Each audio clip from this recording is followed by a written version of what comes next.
When it comes to poltergeist activity, there is none more famous than the case of the Enfield Poltergeist.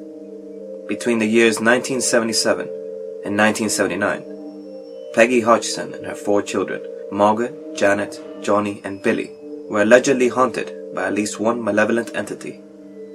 The children lived at 284 Green Street in North London with their mother, whom had just gone through a bad divorce. During this time, the 2 sisters, Margaret and Janet, experimented with Ouija boards as a fun and exciting distraction. However, according to the girls, the exploration of the spirit world brought something back. In fact, it brought many things back. It began simply enough with small items, like teapots going missing, which by themselves were discarded as mere trifles. Yet, things soon took a more sinister turn. One night, Janet called out to her mother because hers and her brother's beds were shaking. When her mother came up the stairs, she told Janet and her brother to calm down. But then, the chest of drawers suddenly started to move towards the door of its own accord. The mother pushed the drawers back, only for it to move again, as though trying to seal the door shut and trap the family inside. The Hodgsons called the police. Constable Carolyn Heaps visited the house to investigate and witnessed the chair move 4 feet across the room. Skeptical, she tried to find evidence of invisible wires or anything else which could explain what she had seen. And I saw it slide off to the right, about 3.5 to 4 feet before it came to rest. I checked for wires under the cushion of the chair and I could find no explanation at all. After a full police investigation, the officers had to abandon the scene. There was no evidence of trickery and no law had been broken. It was not a police matter. When the media got involved, a photographer from the Daily Mirror witnessed objects being flung around the room, whilst everyone screamed in terror. A BBC film crew sent to investigate also felt the hand of a poltergeist at work, with the filming equipment being tampered with, rendering much of the footage useless.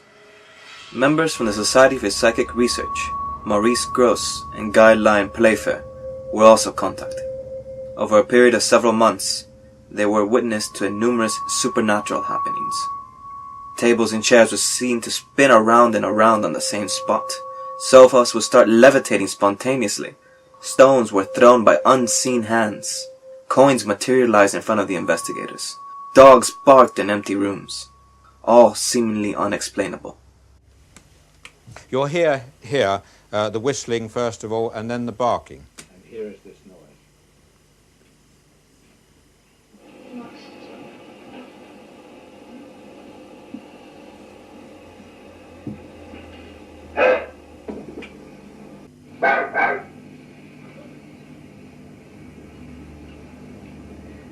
We got a doggy here. In a desperate attempt to control the ghostly occurrences, the investigators emptied the room, which had heavy poltergeist activity, of all its contents. The next day, the iron fireplace had been ripped from the wall. One day, Maurice and a neighbor rushed over when they heard one of the 2 sisters screaming. When they arrived, they found Margaret at the top of the stairs, with her leg up in the air, seemingly being pulled by an invisible entity. The man took hold of her arm and tried to pull her back, but try as they might, she would not budge. However, the most well-known aspect of the Enfield Poltergeist case was the frequent possessions of the younger sister, Janet, by several entities. One of the eerie voices, which can still be heard on audio tapes today, is supposedly that of Bill Wilkins, a man who had lived and died in the house prior to the Hodgson family moving in. An 11-year-old Janet would take on Bill's deep, gruff voice. I want you to tell me whether you remember what happened to you when you died. Days before I died, I went blind. Then I had an hemorrhage and I fell asleep and I died in a chair in the corner downstairs. Why can't Janet feel you? I'm invisible. You're invisible? Why are you invisible? So my G-H-O-S-T.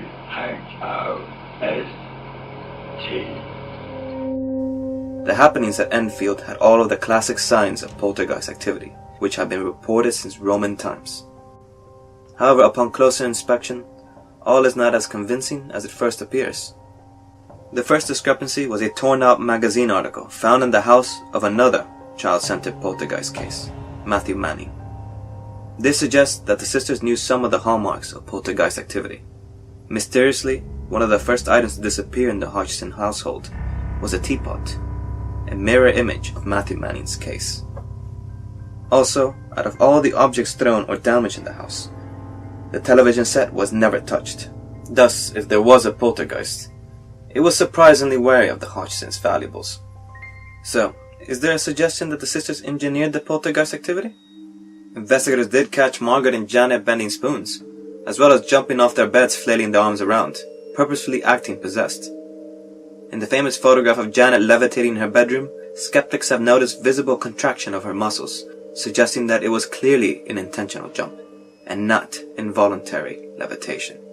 Such a feat would not have been too difficult for Janet, since she was a renowned gymnast at her school. In one interview at the time, Janet was asked by a BBC Scotland reporter, "How does it feel to be haunted by a poltergeist?" Janet replied, "It's not haunting," at which point Margaret interrupted with a giggle, "Shut up." How does it feel to be haunted by a poltergeist? It's not haunted. Shut up. The girl's behavior throughout the interview is suspect. Constant giggling and nervous laughter is reminiscent of two teenage girls playing a prank. However, it must also be considered that the response was merely shy, nervous laughter, as they were being interviewed live. Years later, Janet, now all grown up, even admitted that up to 2% of the happenings was fabricated by her and Margaret. Maurice Gross, who remained convinced of the case's authenticity throughout his life, even attested to the fact that the girls liked to play tricks. Many experts have cast doubts on the Enfield poltergeist. Ray Allen, a practiced ventriloquist, states that Janet's gruff voice could easily be replicated by a student of ventriloquism, which Janet was. It would be easy then to discard this incident as the overactive imagination of two teenage geniuses. However, some of the events of Enfield go beyond the capabilities of the two teenage sisters. How were two girls able to tear an iron fireplace in the wall while nobody noticed? How could they have maintained a constant charade of objects being thrown and mysterious knocks being heard for a full 18 months? On one occasion, Maurice filled up Janet's mouth with water to see if she could still do the gruff voice of the entity, Bill. She could. The demonic voice did not come from her vocal cords, but from her false vocal cords. These are bands of ligament, which play little part in the production of sound. A normal person speaking with their false vocal cords would have a sore throat after 10 minutes or so. Janet would speak that way for up to 4 hours, with no physical repercussions. Maurice Gross, the researcher from the Society for Psychic Research, recorded up to 180 hours of taped interviews with the entity which possessed Janet. He has always maintained that the haunting was genuine. Besides the physical irregularities, another question would be the girls' motives. By the end of the 18 months, the Hodgson family would all sleep together in one room with the lights on. The mother, Peggy, went on to suffer a nervous breakdown. She would ask her daughters to avoid speaking of the happenings again during her lifetime. After the hauntings had calmed down, the mother continued to live in the house, even after her children moved out. She always believed that something was in the house, following her. When she died in 2003, Claire Bennett and her 4 sons moved into the house. After only 2 months they left, claiming that inexplicable occurrences haunted them. The case of the Enfield poltergeist is perplexing. Clearly some of the events were faked, others could have easily been engineered. However, many happenings remain a mystery. The haunting appears to have been somewhat genuine.